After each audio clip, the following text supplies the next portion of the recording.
Hey guys, welcome to the channel. Glad you're here, whether you're back or here for the first time. So let's get started. Normally, I don't need to introduce my good friend Axel Wrights.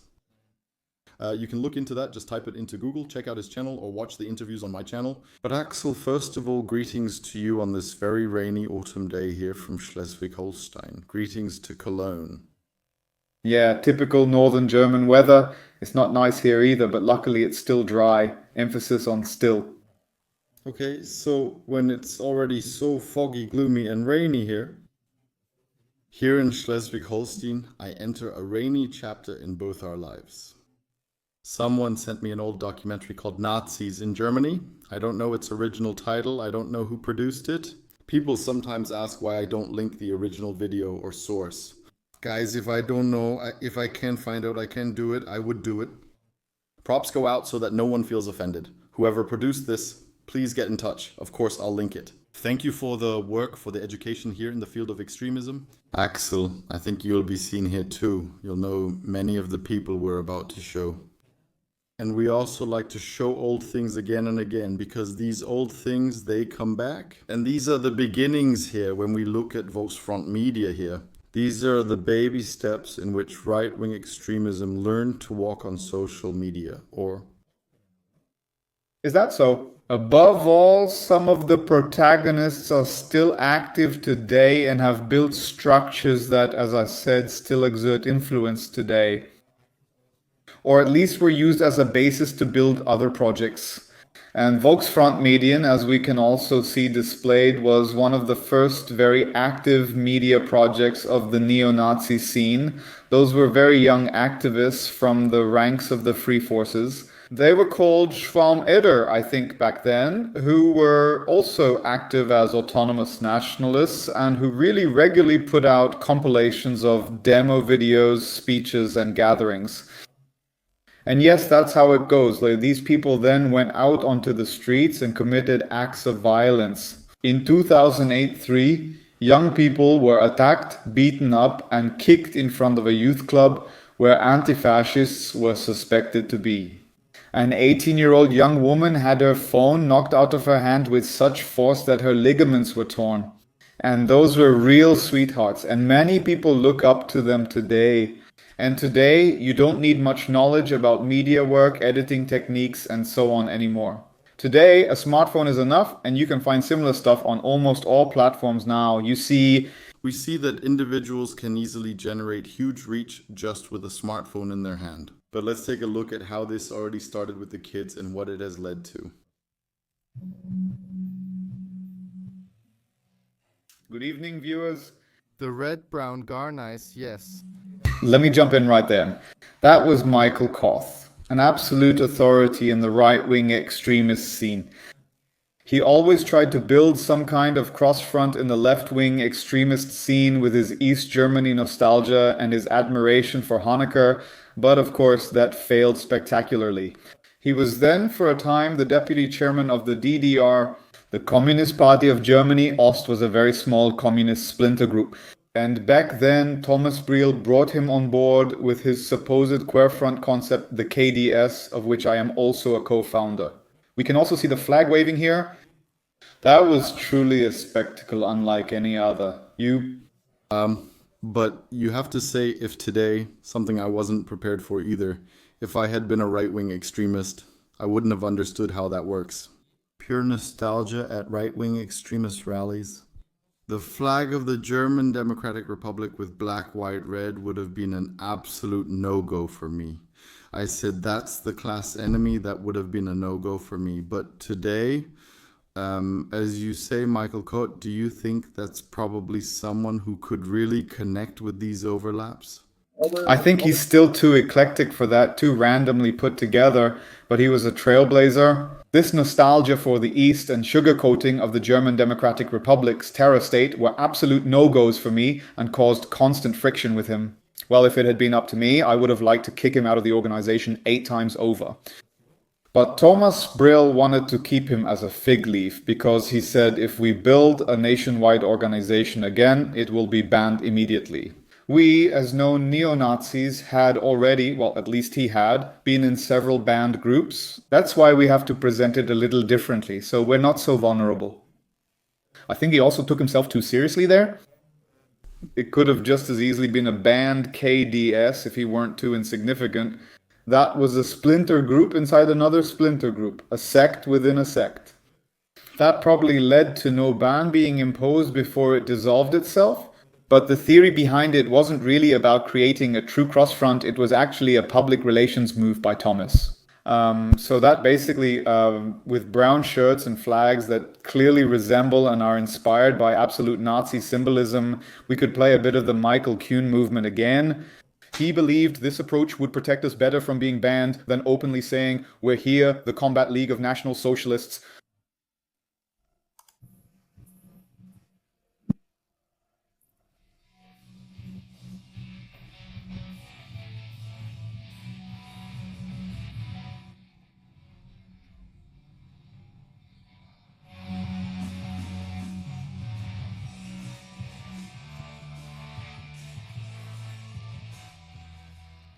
Yes, I think so. The documentary is How Right-Wing Extremists Lure People In.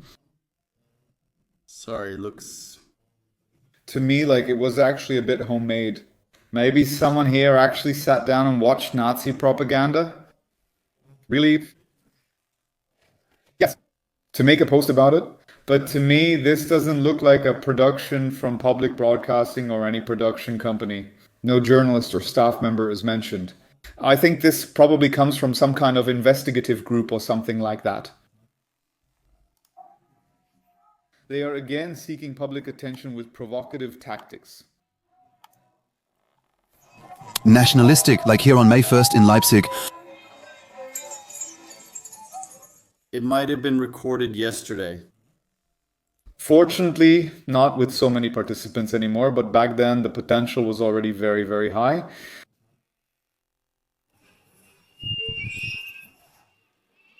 As I mentioned earlier, they are just the spearhead of a mass movement that will one day pour out onto the streets of Germany. And I would almost call it a national tsunami that it will become. A tsunami that will not devastate the coasts of Asia, but will cleanse the ghettos of Germany. A cleansing wave of National Socialism. I'm not sure. Did you contact him? No, I didn't. Was all there was. Party, I was in the Neo-Nazi scene. Dieter Reed also sounds like a long-time right-wing extremist, always an activist, so really a very, very, very militant figure. For a while, he came from the Ruhr area, then moved to Lower Saxony. There he married Ricarda Riefling, who took his last name, and she later became a high-ranking National Democratic Party of Germany official. Then, for a while, as often happens in the scene, camaraderie lasts only until the next woman appears. When dear Ricarda started something with Jürgen Gansel, does that name ring a bell for you? National Democratic Party of Germany State Parliament member, to start a relationship and then also lean more towards the serious radicals under Holger Apfel. For Dieter Riefling, who was also often called Miesling in the scene, that was an absolute no-go. There were really things that were like something out of a movie. They were like something out of a movie.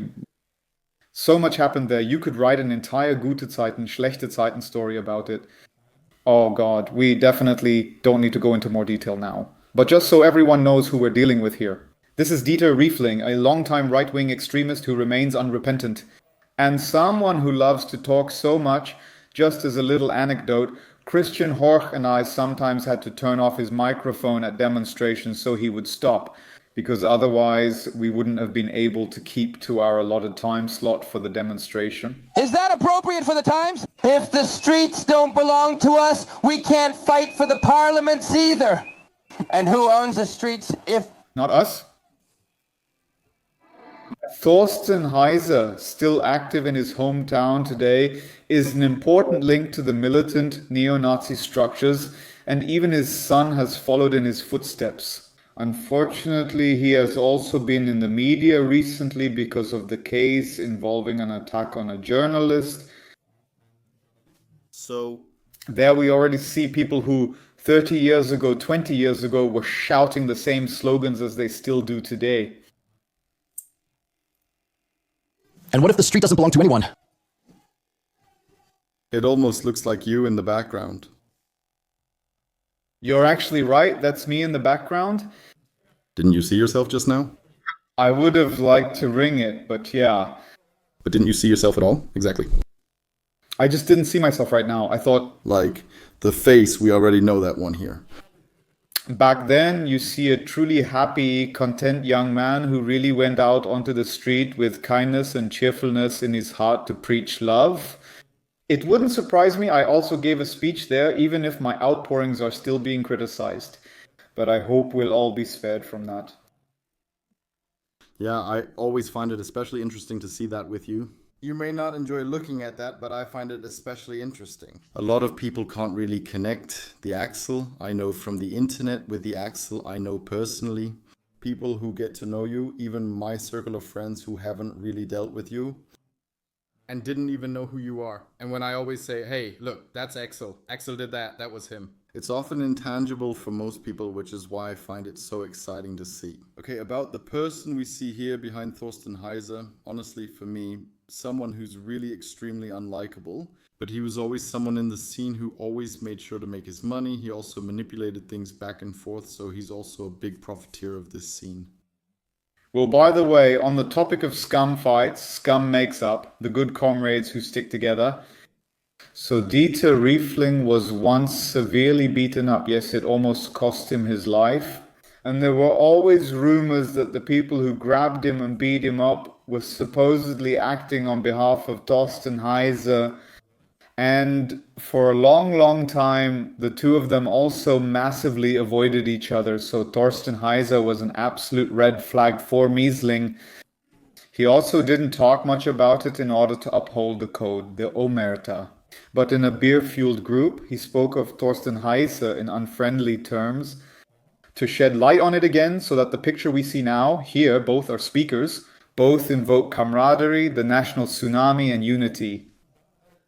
That doesn't necessarily prevent people from turning on each other within the group. But not fight for the parliaments. And who owns the streets if not us? While neo-Nazis were a fringe group in the 1980s, is right-wing extremism now increasing? With music, their own clothing brands, and video clips, today's Nazis want to reach more and more young people.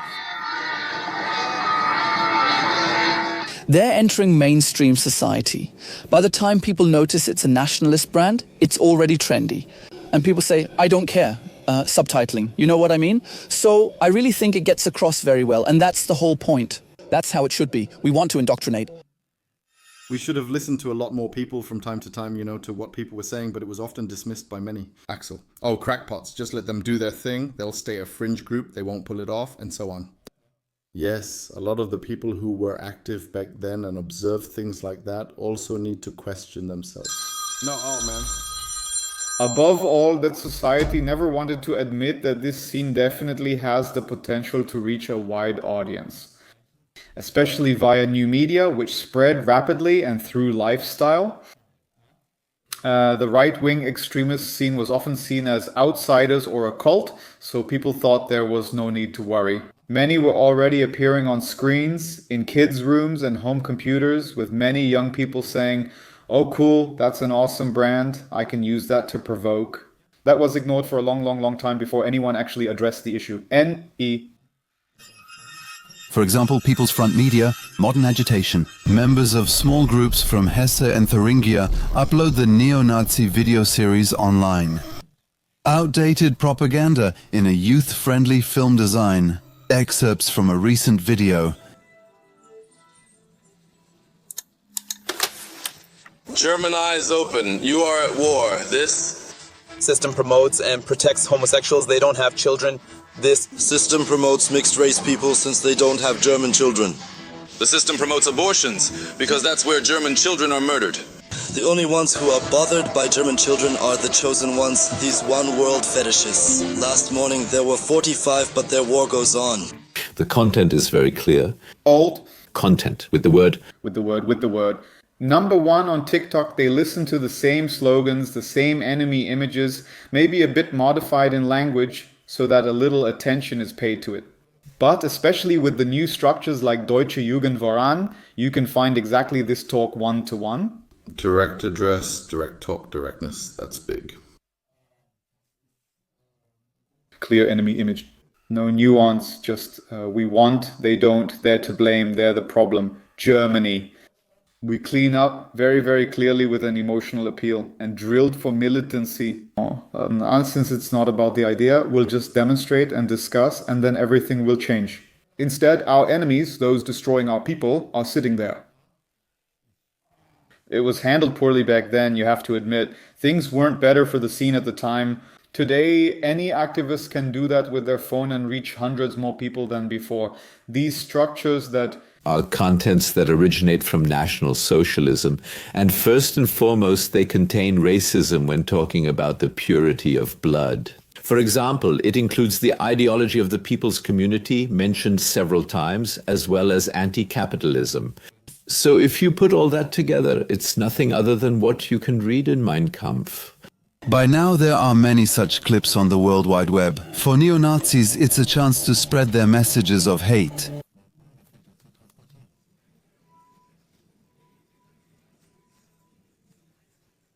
Excerpts from the video Our Goal, Our Duty. We view capitalism in this society as an artificial creation of high finance. We stand for a nationalism that represents the interests of the people against other states and peoples. We stand up for one. Do you know what vibes I'm getting here? Do you remember the IB video? Yeah, what about here? Federal Sausage Meeting 4 or 6. What was it? No, I think 6. Now, nearly 20 years later, we're talking again. What's the topic? 2, 8, 2, 6, 2, 7, 2, 8, 2, 9, 2. 5, 2, 6, 2, 7, 2, 8 at most, something like that at most. No. Socialism that represents the interests of the people and finds its perfection in the people's community. The highest goal is the pure transmission of one's own life, the preservation of German blood and German culture. Scientists like the Berlin sociologist. Yes, it's very similar to what you see today. No, it's always important to clarify, is that correct? On the computer, just a moment, so you can always have a sense of it. Just a moment, do I have it? Yes, I have it right here at hand.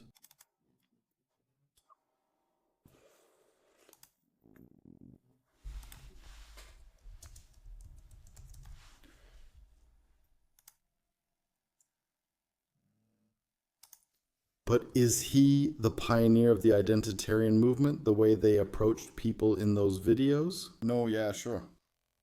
Speaking directly into the camera, acting activist. Yeah, and then best of all, the German forest, where German culture is invoked. The IB is more linguistically skilled today. They avoid such trigger words or overly explicit statements like purity of German blood. Martin Sellner won't say that.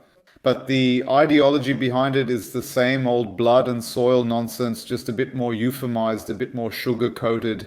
No, yeah. Sorry, that was very unprofessional. I just had to quickly reply to my wife. I'm just not having coffee brought to you. It's too late for that. That already happened. Wait, let me check one more thing quickly. My data here. Let me check again.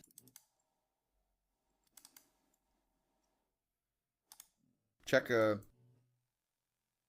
Here, I would like to show it very briefly.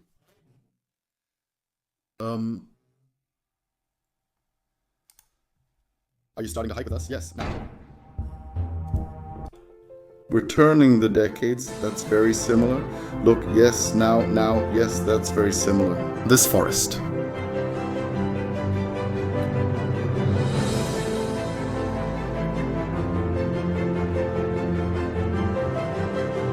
A little bit of roughhousing. German boys also need physical activity. These images of home. And the facts are being denied by all-encompassing political correctness. What comes out of it? What it has become. A genuine solution approach. That's what I always say. The identitarian movement, yes, even this small sect, which is also very manageable, has always been granted a certain amount of influence. Because the media always said they were doing something completely new. Their actions had never happened before. It's just old wine in new bottles. Exactly. Never seen before, Axel. It wasn't before. Wasn't visible like that exactly, because one of the first actions I witnessed back then, for example, was that the JN, Sascha Wagner, Melanie Dittmar, both of whom are still active in the right-wing extremist scene in the Ruhr area today, climbed up the drilling tower and hung a banner down from there. Yeah, that got more attention because a camera crew, probably Spiegel Television, filmed it. But it didn't reach nearly as many people as when a few IB guys climbed onto the Brandenburg Gate and did the same action. Professor Richard Stoess warns about the radical nature of many videos. He says the boundaries between virtual battle cries and real violence are fragile. Especially with these radical neo-fascist groups, the disillusionment with the system is so strong that there are very militant calls to fight against the existing order. Sometimes it sounds like empty talk, but I think we shouldn't underestimate it. At the moment, these are still small groups, but something like right-wing terrorism could develop from them. Right-wing terrorism could develop. In any case, the willingness among the people who use this phrasing is there. The NSU wasn't known here yet, that should also be said. Later, the National Socialist Underground was responsible for 11 murders. Consider checking out the Michel Kiesewetter story. Was it on Arbeitsgemeinschaft, der öffentlich-rechtlichen Rundfunkanstalten, der Bundesrepublik Deutschland, or zweites deutsches Fernsehen, Who Made It? Was it a 30-minute documentary? I also wanted to react to that. Thank you. Axel, you might be interested too. It's a fascinating topic. What I wanted to say here is that, wait a minute, let me do this now. Michel Kiesewetter Moment. Who writes stays. Poison, comrade. There. I just lost my train of thought. I need to pick it up again because I just remembered Michael Kiesewetter now said NSU. I'm jumping in for a moment. So what he said, so the idea that these slogans and this militant behavior, even if it sounds like empty talk, can very quickly be put into action and lead to right-wing terrorism is a legitimate assumption. We can see that even the producers of these People's Front media videos eventually went out and attacked people whom they simply labeled as enemies. They claimed to be anti-fascists. They just picked out people who had long hair, as the judge also said in his reasoning for the verdict. That could have happened to anyone. That's what I mean. It wasn't primarily about any particular enemy images being pushed to the forefront. These were German youths. They were at the youth club, came out and were massively harassed and attacked by Nazis, beaten and kicked while on the ground. It could happen to anyone individually.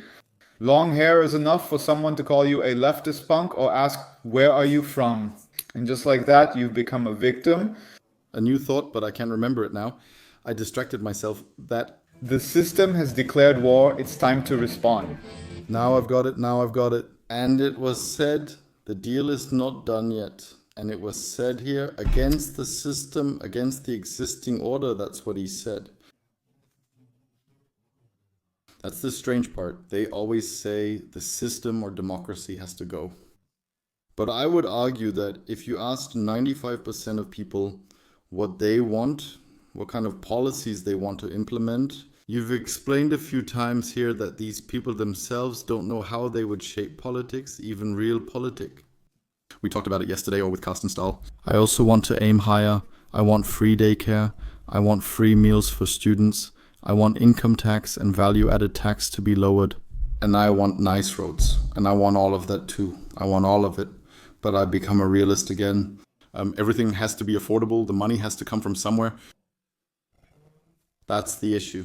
People insist the system must go, but then you ask Angry Walter and Sauer. Sabine is... Yes. But the problem is that many people today are just so fixated on their own position and so lacking in empathy that they no longer understand anything about balancing interests. A democracy thrives on the fact that different interests and different ways of life are all given their space, and that only works through compromise. And many people no longer want to make compromises because they say, I am right, my opinion is the only true one.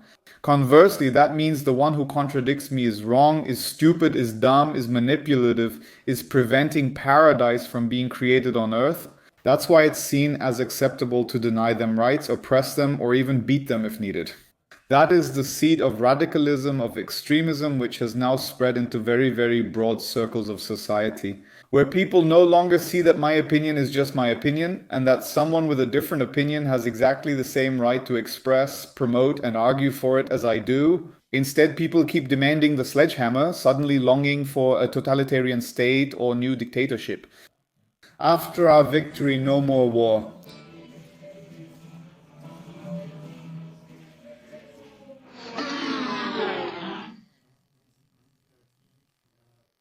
Funny, very funny, but I also chanted it back then. It was a slogan about the German spirit, about National Socialism. The world will be healed. In our perfect world, every people will have their own nation, every nation will have its own socialism, and there will be no more wars. What nonsense, what rubbish. People praised it, those who supported it under Helmish chanting, "Never again war after our victory." They don't just mean that as a cheap punchline, they actually mean it seriously. They actually believe their path will lead to paradise.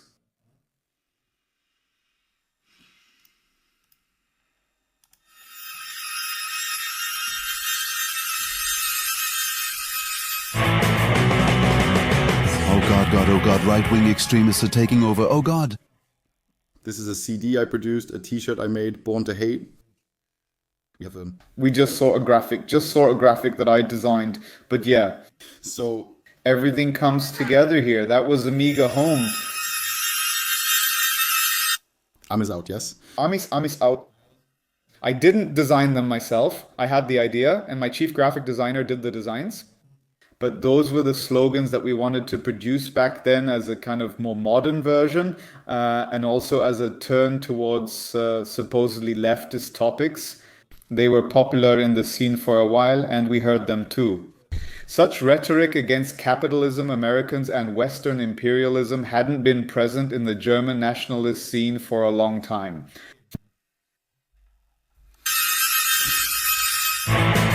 It's always shocking to see that. 4 right-wing extremists take over current youth cultures and discover leftists. I'm curious what the Inborn Hate singer would do, since they came from Mecklenburg-Vorpommern and appeared in Blatt and other groups. He then studied something like mechanical engineering or so. Of course, I don't want to say the name. I'd be interested to know today what his mindset is like, whether he has distanced himself from it, or if he says he's with the AfD today, or has become a Democrat again, or if he still has contacts with Blatt and other people. That's something I'd really like to know sometimes. Yeah, no Agenda 2010 here, Mr. Yoki. A deliberate image change. Yeah, it was sold here too, and the t-shirt was sold widely. Among the current slogans is No to Agenda 2010. On another t-shirt, they present themselves as politically motivated socialists, complete with a red flag. Where Scene magazines once featured Waffen, SS and Wehrmacht officers, they now display anti-capitalist social criticism. The t-shirt with a certain martial appearance or with certain... I've known Gabriel Landgraf for a long time and met him in Berlin. He also contacted me occasionally. I've also traded CDs now, had a mutual acquaintance, contacted me a few times over Facebook with... slogans that were already just really worn out phrases. You could tell you wouldn't get anywhere with that, that you wouldn't reach any young people with it either. Above all, they jumped on the bandwagon to pick topics that are currently trending. Examples of this are antigen food campaigns and flashy anti-imperialism. For instance, quite a few far-right magazines call for a boycott of American products. And even revolutionaries like Che Guevara are co-opted by the neo-Nazis. That's still true today. Many far-right shops sell Che Guevara t-shirts, reframing his image. I know I'm really not familiar with the topic. It was the liberation nationalism of the left, which was also very popular at the time, that was directed against United States imperialism and against capitalism. Che Guevara also represented a form of liberation nationalism. I meant... But many did because they labeled him an anti-Semite. Really? I didn't know that. Well, he did make some clear statements. Che Guevara was homophobic, was anti-Semitic, was sometimes racist, but honestly, that didn't really matter to the scene. Back then, his statements were more important to us. Patria o muerte, the fatherland or death. We have to defend our homeland against the real enemies. And we jumped on that bandwagon, so we actually adopted originally leftist symbolism and themes, and then we turned them into nationalist ones more for show, because there were and still are similar borrowings in those movements as well. Many neo-Nazi magazines now look very similar to leftist publications. They've moved away from that again. They tried to tap into it, but they've already moved away from those leftist providers in a big way. This scene eventually lost momentum after being popular for a while. Autonomous nationalists appeared everywhere, with provocations even occurring internally towards the old structures, which were then also held responsible for the fact that there wasn't a bigger triumph. But at some point it became worn out. At some point nobody cared anymore. There were no press reports, nothing new happened, and the scene couldn't produce anything fresh. And everything gets old even for young people. And so they show, yes, you don't have to shave your head. You don't have to dress up in any special way for us to accept you. You can stay the way you are. You can wear your baggy pants. You can live your youthful lifestyle, and you can still be with us. And that's a very dangerous repositioning, because you can no longer successfully use the historical experiences with real National Socialism as an argument here. In addition, the right-wingers have now appropriated many parts of youth culture. It's an authentically youthful attitude towards life that is demonstrated or lived out in many areas of the National Democratic Party of Germany. They're not the eternally backward ones, and that's why the old methods of fighting them don't work anymore. Period. Well, that's a good summary, right, Hat? He said it really well, and that was always my goal too, to modernize current topics. So yes, away from this eternally outdated stuff. Here, the Wehrmacht, there, the last encirclement battle in the East, and so on and so forth. That really was just the eternally outdated. Fracture script, black, white, red. Yes, and Rudolf Hess and Axel. More importantly, as mentioned, prevention and rethinking are key. Exactly, I see. Projects that just show things where I think, man, dude, when was the last time you saw a teenager? When did you last speak with parents of radicalized kids or those exposed to content on TikTok and social media? You need to reorganize for that, right? Yeah, and especially the topic itself. It doesn't really help much anymore to take young right-wing extremists who may not even see themselves in the tradition of National Socialism to Auschwitz. Yeah, because they can't even make the connection that their totalitarian worldview could lead to a similar catastrophe for humanity as it did back then. The Nazis deny being Nazis, saying, I'm not a Nazi, I'm anti-capitalist, a patriot, a nationalist. There needs to be a completely different kind of substantive attack, not just raising awareness, but also focusing on the eternally backward and revisionist tendencies of these groups. The Combat League of German Socialists, or KDS for short. On the internet, the group advertises with a so-called red-brown channel. The group's goal is a communist neo-Nazi alliance against democratic Germany. Is that summarized correctly? Yes and no. So this red-brown channel, Michael Kott always put that out, always without consulting anyone. And we often threw our hands up in disbelief at what he said. Now we see Thomas Briel, the initiator. Along with Christian Wurscher, he was a mentor who helped me get started, and I gained a lot from his knowledge and contacts early in my neo-Nazi career. The man beside him is Simon Richter. Back then, he was the chief graphic designer who also managed the KDS website. But officially, our goal was never to establish a communist national socialist regime.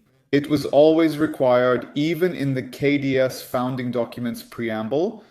A commitment to the people and homeland is assumed. And with that? A clear line was already drawn to many leftists who would have immediately said, dude, people and fatherland? No, no way. That was basically all mimicry, a bad performance. Otherwise, if I'd heard it that way, I would have said that was a no-go for us. But it's always good to hear your input. How many times has the film been viewed? So in 2002, 58 times. We reject the post-war system and the order associated with it in general. We consider it unjust and one-sidedly directed against Germany. Our people have been deprived of their rights, and a policy is being pursued that, in our opinion, will ultimately result in the elimination of the German people. Simply put, we have one of the world's lowest birth rates, and more civilian occupiers are entering our country. And Axel, just briefly, would you maybe like to give a personal input about Thomas Bregan? You just hinted at it, just something. It's always important to shed light on that as well. Okay, what was he like as a person? Leaving aside his ideology for a moment, what was he like? Even when you were alone with him, or you were in a small group, at a restaurant, having a meal, that's something I'd be interested to know. So actually, Thomas Bregan was a broken character, I have to say. Yes, Thomas Bregan was homosexual and suffered a lot because of it. The fact that this topic led to a split in his movement in 1986, where he held rank and name as Michael Kuhn's deputy, became a subject in itself. The dispute in which he was accused of having committed sexual assaults. And he really suffered a lot because of it. He never admitted to his disposition, but he suffered greatly from it. He was anything but happy about the homophobia in the scene. So was he... Did he come out to you? Yes. Yes, he came out to me. I already knew, and it was clear. So he talked about it quite openly, also about his affairs and so on and so forth. For those who were really close to him, it was never a secret. Other top activists also knew, and he spoke openly about it. He was very pleasant as a person. Actually, he was an intelligent man, but you could talk to him about anything. Like us, when we're together, we rarely discuss politics since we handle it so much in our volunteer work and prevention efforts. Then I wouldn't either. Don't want you at my place if we discuss politics. Exactly, but it was similar with Thomas Braille and completely different from Christian Wursch. Well, when I visited Christian Wursch, it was all about politics, demonstrations, organizations. I can imagine. With Thomas Braille, we just talked about it normally. Which science fiction movie did you watch recently? Which comedy series did you watch? He was a huge fan of Urban Prial. He was a huge fan of The Naked Gun. He was a huge fan of... Was there a series like that? A parody from Argentina, Maxwell Smart? So Thomas Braille was someone who could actually be quite normal and who also understood things. To present these things, which he expressed very harshly and radically, in a very humanized way to the camera, in a very brief manner. So with him, you never had the impression that he was a misanthrope. You never had the impression that he was about to go out and open execution camps. He actually understood it that way. He managed to give this inhumanity a touch of humanity simply through his own personal manner. He was also a severe alcoholic for many years.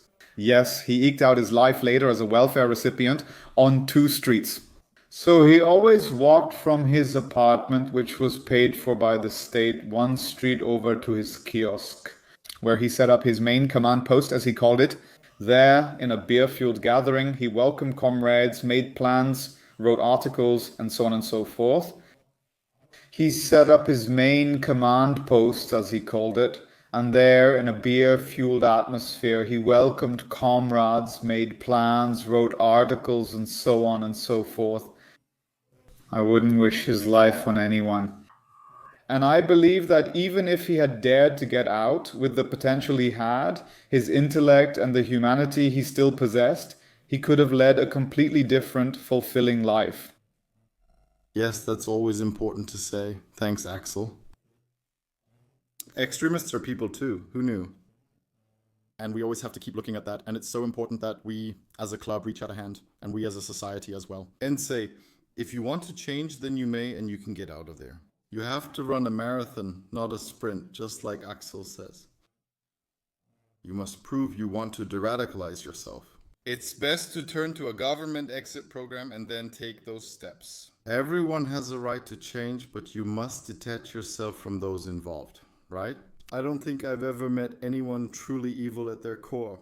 Some people act as demagogues and shout from a platform, but as individuals, they're still okay. I think in the first scandal, there was even with the film Downfall, where the first scene was criticized by many, where Hitler was then with Traude Junge, I think. Traude Junge, yes, no. When she got scared and made a typing mistake because she was so nervous, if I remember right, there was a big backlash. How can you portray Hitler as a human being? Yes, but he was also a human being. The important thing is to show the potential that we humans unfortunately have. Any one of us can become a Hitler. Any one of us can display incredible cruelty, wickedness, and malice. But no person is only bad, and that's something we have to acknowledge as well. If we can't see that, if we ignore it, we would actually have to display just as totalitarian a worldview as the people we reject because of their totalitarian worldview. By opening a drawer and saying he's a Nazi, he's only bad, we have to exclude him, destroy him, he should ideally be put in a sack and sunk somewhere in the sea. No, it can't be like that. We have to believe in the good qualities, in the potential to do good, appeal to that, and show people that if you allow this goodness within you, which every person carries inside, to come out. If you have the courage to leave the bad behind you, then you can lead a happy life for yourself, and you can also find completely new contacts, completely new friends, completely new purposes in life, beyond hatred and extremism. In this spirit, the Red Brown Channel also agitates a mixture of anti-capitalist, nationalist, and sharply anti-Semitic slogans. In Russia, we're the locusts, the parasites, and all the useless people of the American East Coast and their Zionist backers. Through the truly brilliant policies of Putin, whom I would like to call the Russian Bismarck, he has brought them, due to real legal grounds, to where they belong, namely to the penal camps. Yes, a country like Russia, where 90% of the wealth is distributed among 10% of the population, and then people, partly in some metropolises. Of course, the murders over shoelaces have been glossed over again. He sent the American locusts back to where they belong. He's a true anti-capitalist in action. What bullshit, what nonsense. Was that the same talk back then as today? Almost. That was 20 years ago. We can still hear similar things today from the AfD and Bündnis Sarah Wagenknecht, though often in a more moderate tone in certain circles.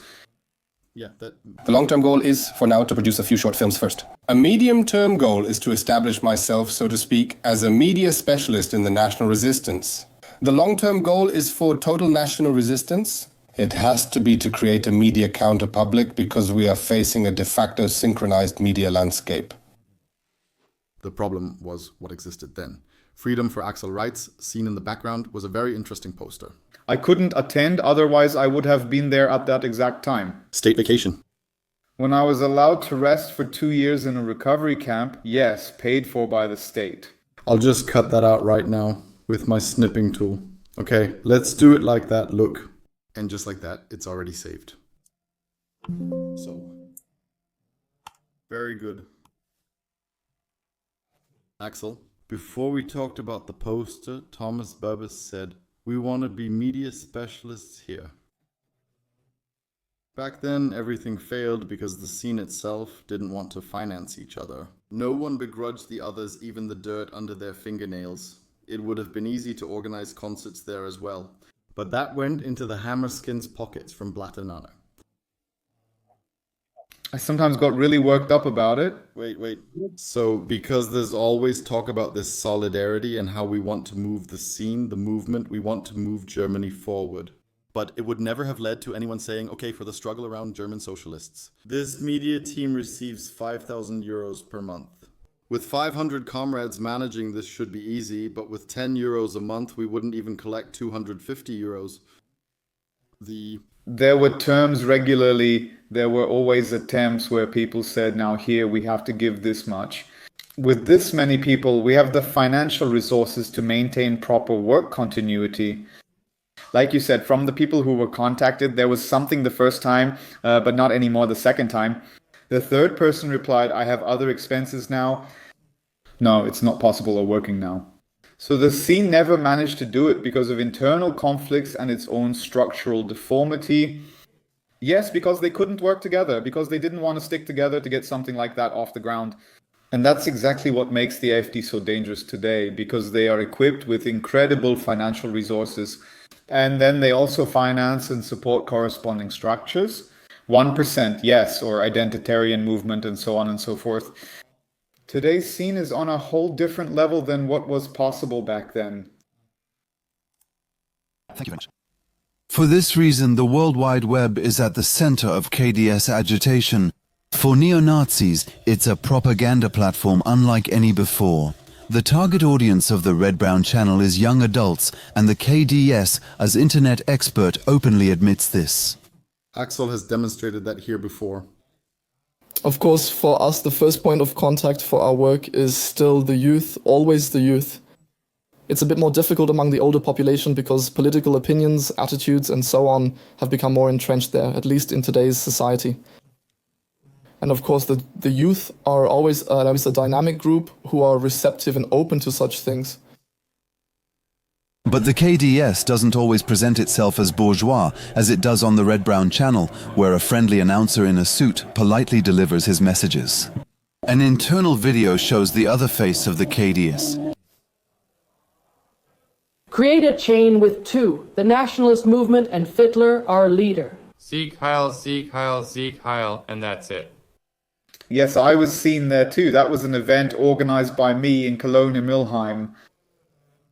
That was the true face of the KDS, what you saw there. The one in the white shirt, that's you, right? I can already see that on the camera. That's exactly me with the storm strap. So, a bad caricature of Hitler, and that was a meeting, the kind that typically took place in back rooms back then, which we had organized. That was our understanding of the KDS, because someone had just shouted Sieg Heil, Thomas Braille. So, you see, there was nothing about communism or international solidarity. That was the KDS. That was a continuation of a part of the Kunan movement with a similar structural setup as back then and the same slogans, the same main figures. Michael Kott was just a cover. We put him in front so we could appear differently. Be perceived as a cross group? Rather than what we really were. A pure Nazi group. Our leader... Fittler, Sieg Heilig, Sieg Heilig, Sieg Heilig. And a lot of what appears to be anti-capitalist and modern in the Red Brown channel isn't actually so. Nick Gregor spent years in the organization, becoming base leader. Now, he is as well. You signed there and made those IDs. Did you feel... Did you leave? Do you know what's behind the KDS's slogans? Nick Gregor was a cadre of the organization for years. Hereby declares the organization brought it to the base. Axel W. writes, you know that. And so... In the KDS, anyone not up a tree by the count of 3 received an award. I wanted a different answer and was aiming for something else. That's also key to understanding today's youth. From your time there to TikTok, that also has something to do with a certain importance. I'm signing here. That's the leap we made as shown today. TikTok, I get the likes. You also commented on that several times and said, that's the recognition today. That's the pat on the back today. I did lip sync to Lanza, to Stalgewitter or something else and got 800 likes here. And the young nationalists rushed to this woman. Here it's also about issuing and signing this certificate, and I'm here. Who? Actually, at the beginning, I thought it was really, really great. Later, I became someone who rejected it because I realized it was a pure anachronism. It's absurd that such a small, insignificant group gave at least 5 certificates and honors to each member. I then wrote a so-called revolutionary manifesto at the time, discarding all of that. Because at some point, I just didn't want that anymore either, because I saw it as counterproductive. Do you still have something like that? Yeah, I might still have it somewhere in the archive, but you can definitely find it online. But the important thing, from my perspective, was actually to give people a shared symbolism, a shared structure that they could build a sense of identity around. People were also happy and satisfied even when they got minor positions. Base leader Ottendorf Okrilla, where Nick Gregor came from, had 3 people. But of course, he put in even more effort because, wow, now I'm a base leader. I just got a letter from the organization management here, a certificate. I can hang it on my wall. See, he kept everything. So Nick Gregor was also active as a dropout, but he was always a very dubious character. At some point, he also turned into an anti-Islamist, and after leaving, he founded something like Crusaders Germany or some nonsense like that, and then called for a fight against Islam. Yeah, not really leaving. So he's more of a switcher, but for some time, especially with the book he wrote, he was considered a dropout, even though, unfortunately, people didn't look closely enough. Yeah, that's too bad. We should do that today and support it. Exactly. Leader. In the meantime, he has left and knows what lies behind the KDS is fighting slogans. Globalization doesn't mean some big entrepreneur doing something here, but when the KDS rants about globalization, what they mean is the Jewish world conspiracy. And there's a spider web over the world, and the Jewish spider sits right in the middle of it. During the Combat League of German Socialism. Of course, these are codes that are used and are still used today in right-wing extremism. They no longer talk about Jews, but about globalists, about the East Coast financial oligarchy. But the people who hear this from that scene, who are familiar with these enemy images, they understand this dog whistling. They know exactly what is actually meant by that. While his red-brown channel still exists as a small group today, other anti-constitutional organizations on the right have gone further.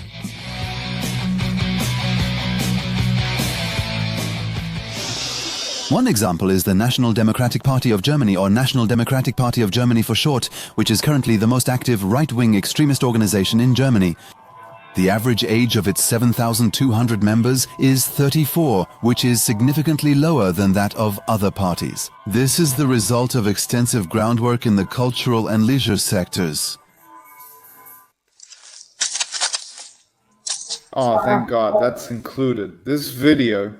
Philip, that's so cringe, that's so crazy. Even back then, we used to make fun of it within the scene. That was a Hessian neo-Nazi official who was also for a time the state chairman of the National Democratic Party of Germany in Hesse. He released this video. He'll come riding up on a horse in a moment. You'll see this thing is pure gold. Well, this was anything but exemplary media work, but it's definitely good for a few laughs. I just wanted to add one more thing. His name was Marcel Wohl. Yes, Marcel Wohl made that video back then. Also, there was supposed to be a connection between Nick Gregor and Breivik. He is said to be living in Africa now.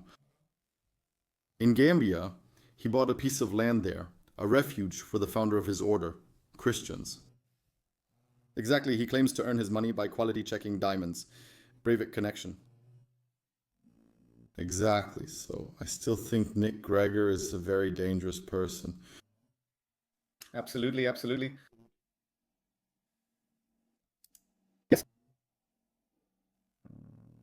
Love is free of racism. That's truly new. Wait a second.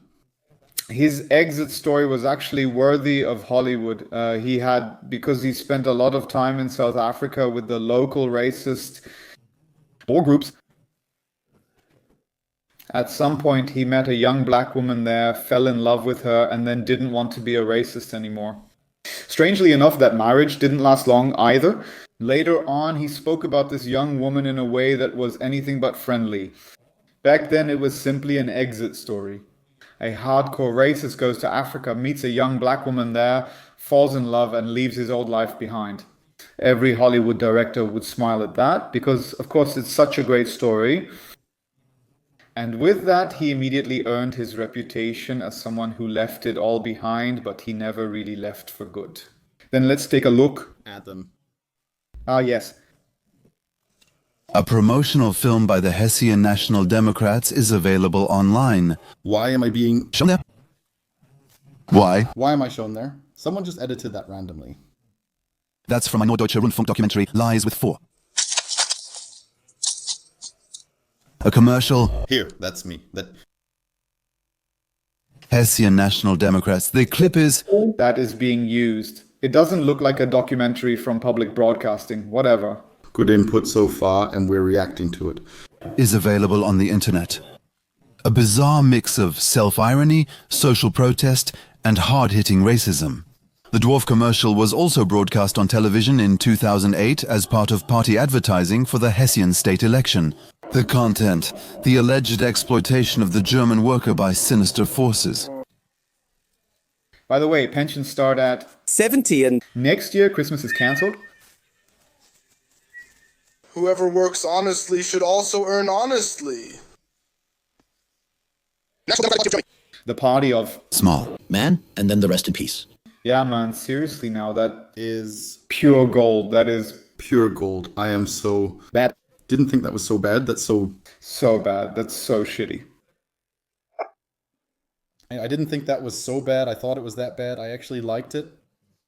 Seriously, we all made fun of it. So the thing is, in the whole national scene, that was a joke. I mean, voila. He was deeply ashamed afterwards for having done it. I would have found that funny, awkward and cringe, but still funny. On the horse with the flag and the little elves down below. So that was probably supposed to address the comedy needs or the supposed comedy needs of their audience. But then it gets combined with extremely radical demands. With this, the National Democratic Party of Germany has once again made it clear that it is an anti-system party, that it is aiming to overthrow the system. Further excerpts from The Spot. Reduction of parliamentary allowances by 50%, elimination of subsidies for Jewish communities, elimination of funding for migration and integration, expulsion of all culturally foreign foreigners. No. No more money for Jewish institutions, for example. Then the foreigner policy, there's xenophobia, which clearly comes through. No money for integration, for example. So that's probably the most urgent demand we have here, that we integrate immigrants into Germany and that we have to make an effort to do so from both sides. That money also has to be spent. That's clearly denied. The foreigners are supposed to be deported. That would be a gigantic exodus that we would actually be carrying out here. A different federal state, a different National Democratic Party of Germany commercial. Attention.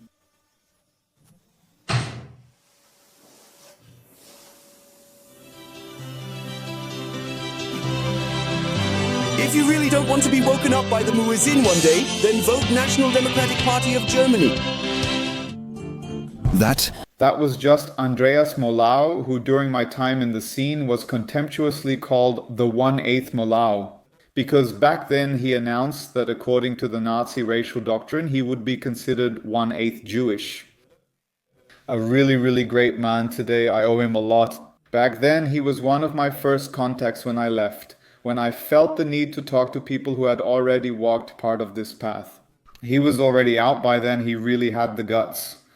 Also to stand up and say, guys, I was wrong. That was a huge mistake. Don't trust anything that's being promoted in that scene. And he ultimately advised me to turn to an exit program. And in my opinion, he also played a significant role in furthering my radicalization. You know what he's doing today? Yeah, he's living a completely normal life. He ran a blog for a while about the world of pleasures, about good wine, good food. And today he leads a very happy, content life.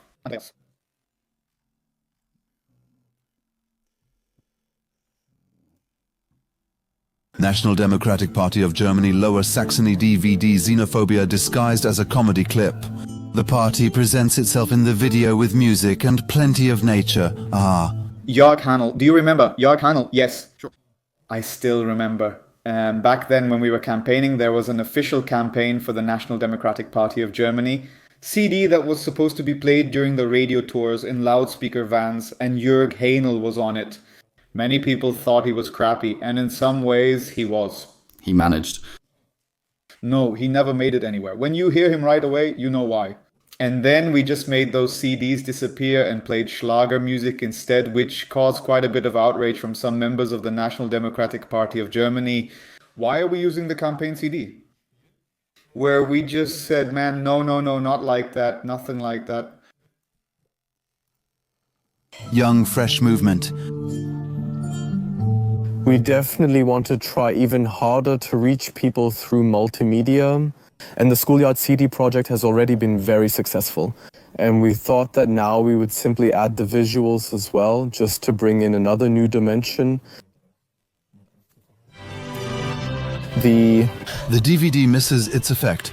In the 2008 Lower Saxony state election, the National Democratic Party of Germany did not reach the 5% threshold. However, modern visual media with singer-songwriters aim to build long-term acceptance among young people and future voters.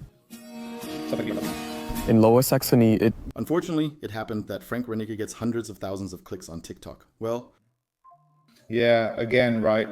But actually, it's more like this old-fashioned thing that didn't work for a long time, but now it's working again. Because it's so outside of any norm that you can present yourself as out of the box with it. A few years ago, even Frank Rennicke couldn't have generated so many clicks. Seriously. You also have to see that in the last few decades, since we were kicked out of the state parliament at some point, the National Democratic Party of Germany hasn't really been active at the grassroots level. So it wasn't really rooted among the people. And now we're starting to reach out to young people again and to build a foundation there so that next time we can really make an impact and be rooted there. That's actually the approach we're taking with projects like these. Right-wing campaigns since 2000. Scientists warn of a new level of multimedia agitation, subtitling.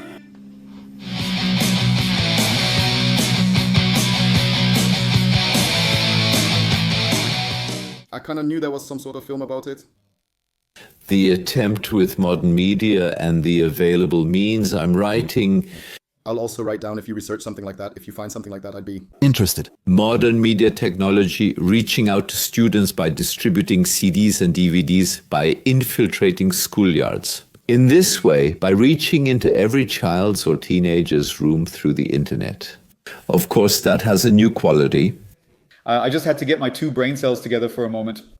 You mean that documentary, that it existed, you mean that KDS film. Of course I knew about it. Digging back then, it was a clip that was pretty well produced with fitting music and fast-cut images. I might be able to find it, maybe using the Wayback Machine.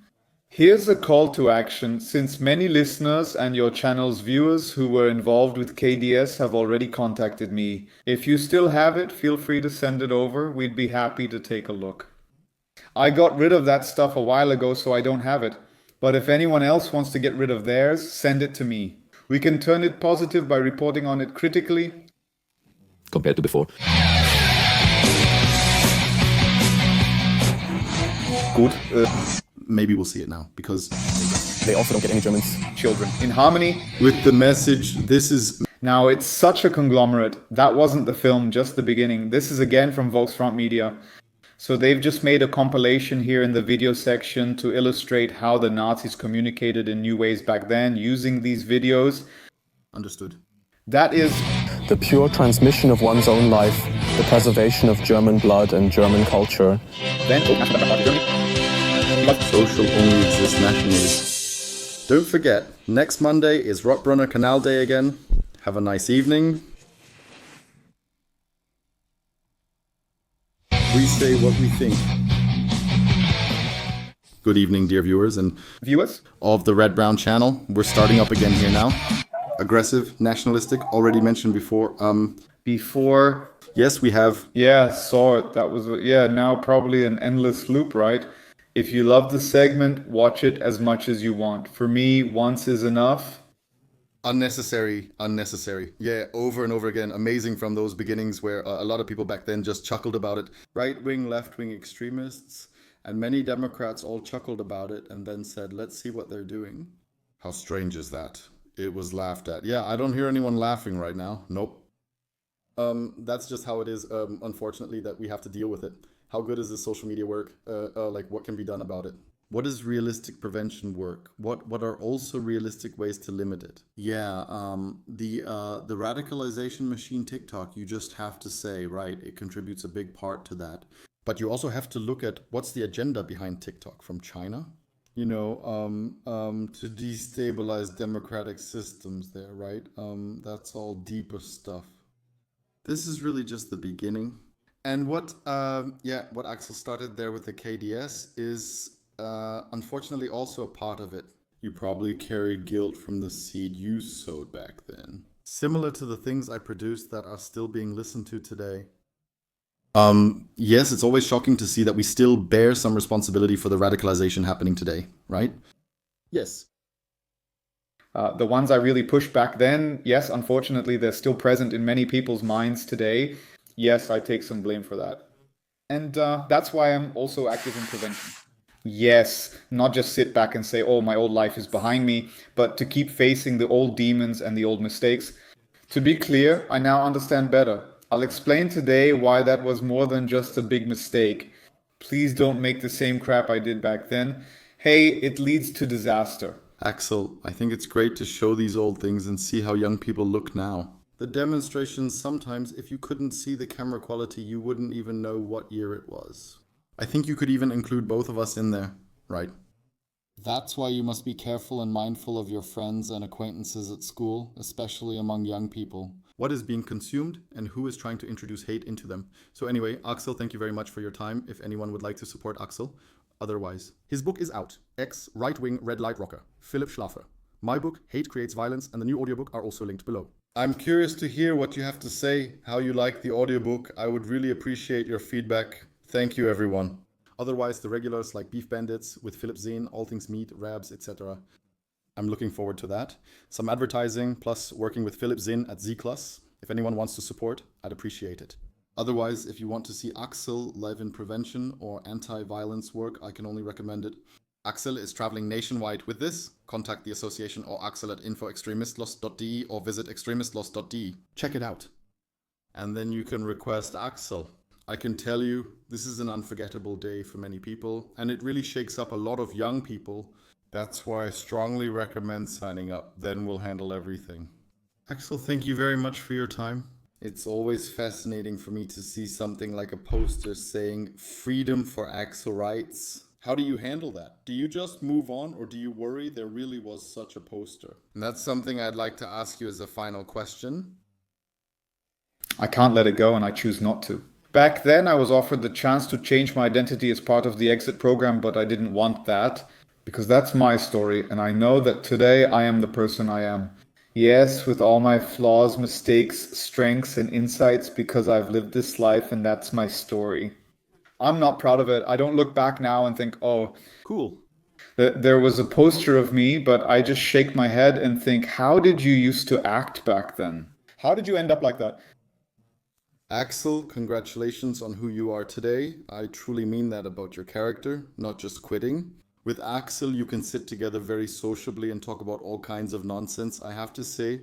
But sometimes you have to cut Axel off in private, otherwise you won't get a word in.